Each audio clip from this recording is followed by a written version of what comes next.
So magandang araw kabola. Sa video na ito pag-uusapan po natin ang panibagong rumor po na nilabas, of course, ng king ng PBA rumor na si Snow Badwa, and then some happenings po around the league. Ito very interesting itong rumor na nilabas niyo po kabola kasi hindi nyo na-expect yung player po na involved. So hindi pa nakasubscribe, bakit pindot naman po yung subscription button kabola. Pero before that, comment muna tayo sa mga comments kabola dito po sa ating recent po na video about nga pong worth it bang tanking para kay Baltasar. Sabi ni Freddy Gonzalez, dapat coach ang palitan na Converge, palit si Delta Pineda bilang coach para lumakas ang Converge kabola. Nakadepende na yan, no? Kay Coach Delta or kay Governor Delta kung may oras pa po siya. Pero malamang, of course, actually, pwede naman kabola. Pero overall kasi Coach Aldin is doing a fine job kabola kasi medyo obvious din naman yung ginagawa po ngayon ng Converge kabola.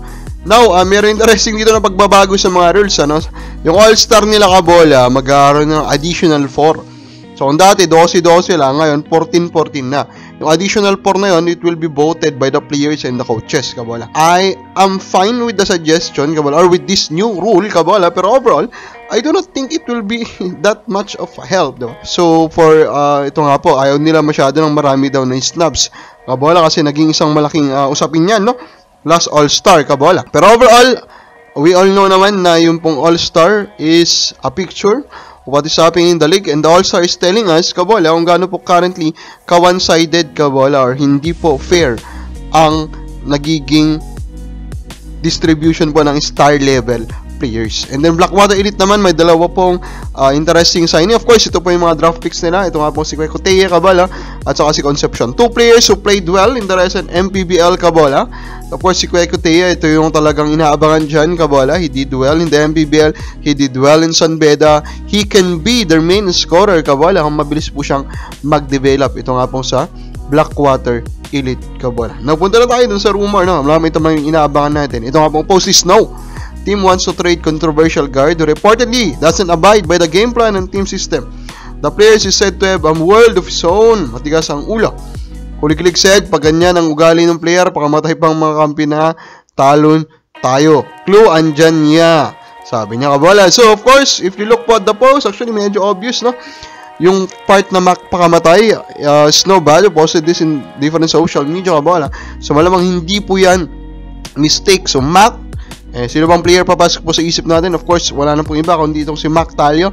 Controversial guard, of course, si Mac kabola. We know that, diba? Pagpasok pa lang niya, question na agad po yung kanya pong validity to join ito nga pong Converge kabola. And then, talo. Of course, malapit po sa word na Talio kabola. So, Mac Talio, of course, kita mo naman yung playing style niya talaga, medyo may pagkabuhaya talaga kabola. Pero of course, nandun din naman talaga yung ability niya to create for shots kabola.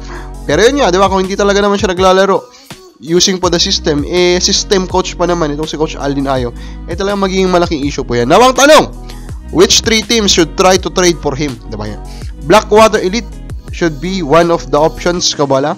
Yes, of course, Kweko Teye, dumating na po siya kabola, and he could be the future ace player. Pero currently na wala pa kabola. Actually, yan yung biggest need ng Blackwater Elite yan. Even you look by the numbers, wala silang consistent po na player that can score the basket. So, Talio can be one of the guys that can score kabola that they can add. Northport Batang Beer, they currently have the top local scorer po sa tournament nito. Walang iba kundi si Arvin Tolentino. Pero after him, kabola, medyo tagilid na eh. Medyo wala na po kabola.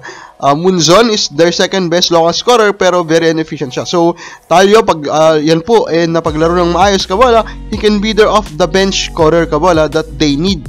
And then, of course, number 3 or the last one, TNT kabola, diba? TNT, nandiyan naman si Rondy Hollis Jefferson, pero without Mikey Williams, without RR Pugoy kabola, they basically do not have an ace player.